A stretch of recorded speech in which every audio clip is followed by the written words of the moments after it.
Hello, Jay Vidyarthi here, author of Reclaim Your Mind. Let's talk about transitions and technology.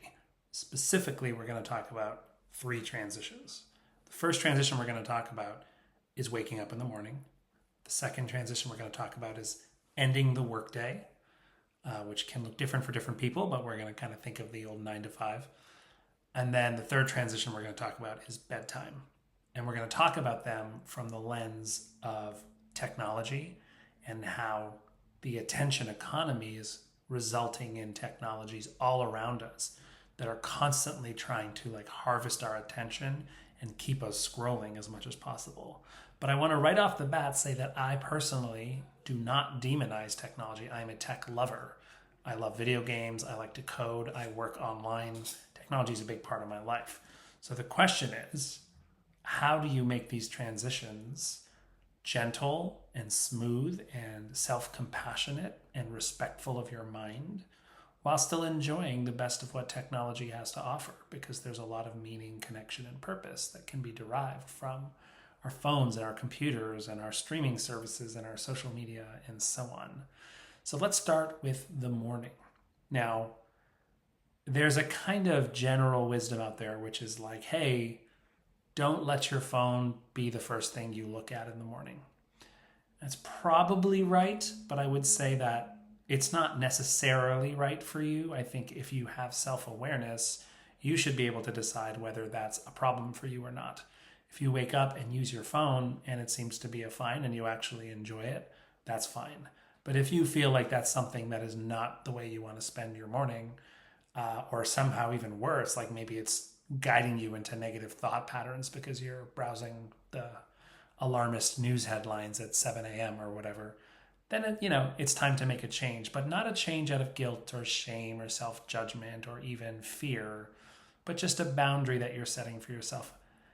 And I would actually reframe the boundary to say a ritual.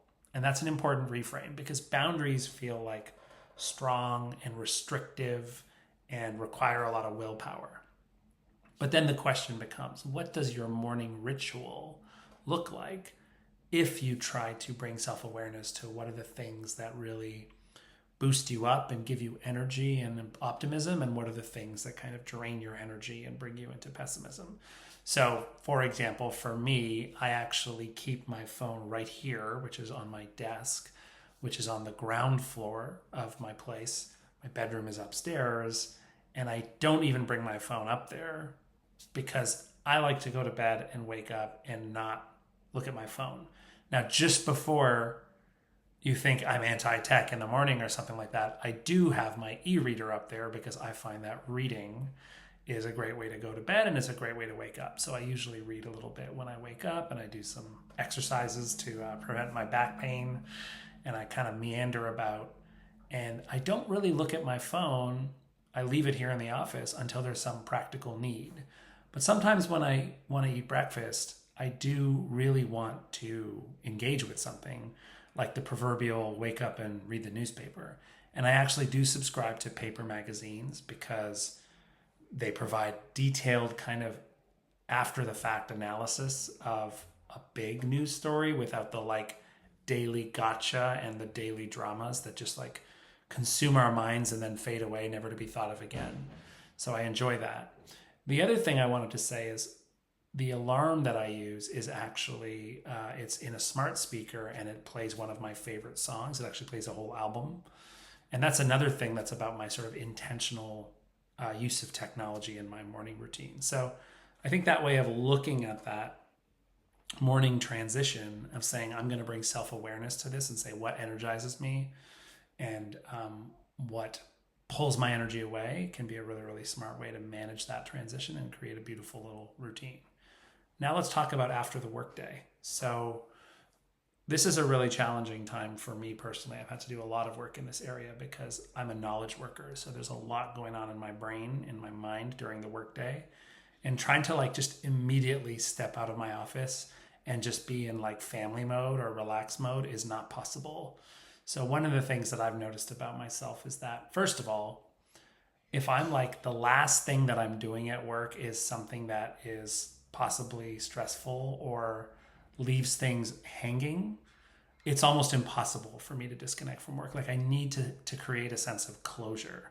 I'll give you a great example. Like if the last thing I do before I leave my desk is like send an important email or like a proposal or like a project, I'm going to spend like hours after work, like thinking about it and like running back to my email, trying to see if anyone replied. So that's something I just try not to do.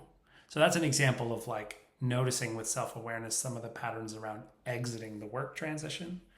And then also, what do I transition to if I immediately kind of carry all that work baggage into something that's sort of like a complete different energy, like playing with my kid, for example, or trying to like, relax. It's not that easy to relax when my head is spinning. So one of the things I like to do is find a little transition where I actually allow my mind, like with self-compassion, I say, okay, my mind is going to race through a lot of things, and it probably is going to pick up a few tasks I forgot to do.